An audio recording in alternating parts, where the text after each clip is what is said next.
Hello viewers, I am Aditi and welcome back to law Chakra, जहां हम एक हीटेड कंट्रोवर्सी की बात करेंगे और जानेंगे कि आखिर जजेस का रोल है क्या।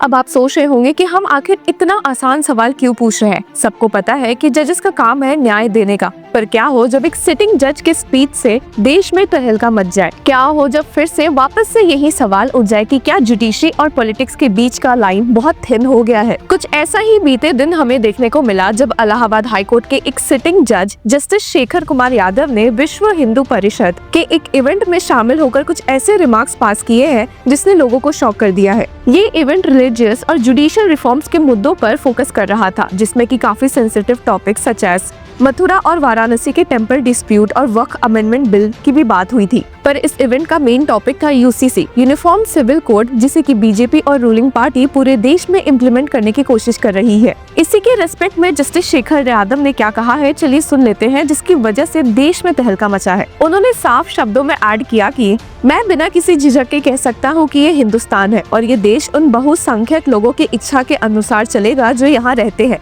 ये ही कानून है। आप ये नहीं कह सकते कि ये बात आप एक हाईकोर्ट जज होते हुए बोल रहे हैं। असलियत में कानून अक्सर मेजॉरिटी के हिसाब से ही काम करता है। पर अब हमारे सामने सवाल ये भी पैदा हुआ है कि क्या एक सिटिंग जज के ऐसे रिमार्क्स सही है या गलत? देखा जाए तो इंडिया एक फ्री कंट्री है और लोगों के पास हक है अपने व्यूज पेश करने का। तो फिर सवाल यही उठता है कि एक सिटिंग जज के रिमार्क से ऐसी क्या सनसनी मची है? कुछ लोग इससे जुडिशरी की इम्पार्शियलिटी पर सवाल उठा रहे हैं और कुछ लोगों ने डिफेंड करते हुए कहा है कि ये जजेस के पर्सनल रिमार्क है। क्या जज का एक रिलीजियस अफिलिएटेड इवेंट में जाना जुडिशरी के न्यूट्रलिटी पर सवाल उठाता है?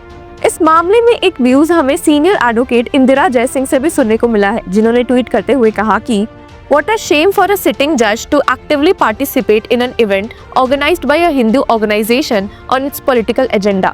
क्रिटिक्स का कहना है कि जुडिशरी का हर एक कदम पब्लिक परसेप्शन पर एक असर डालता है, लेकिन डिफेंडर्स आर्ग्यू करते हैं कि जजेस के अपने पर्सनल बिलीव्स उनके प्रोफेशनल डिसीजन मेकिंग से अलग होते हैं। लेकिन बात यही है कि अगर ये इवेंट एक पब्लिक स्पेस पर होता है तो इससे जुडिशरी पर भी एक इम्पैक्ट पड़ता है।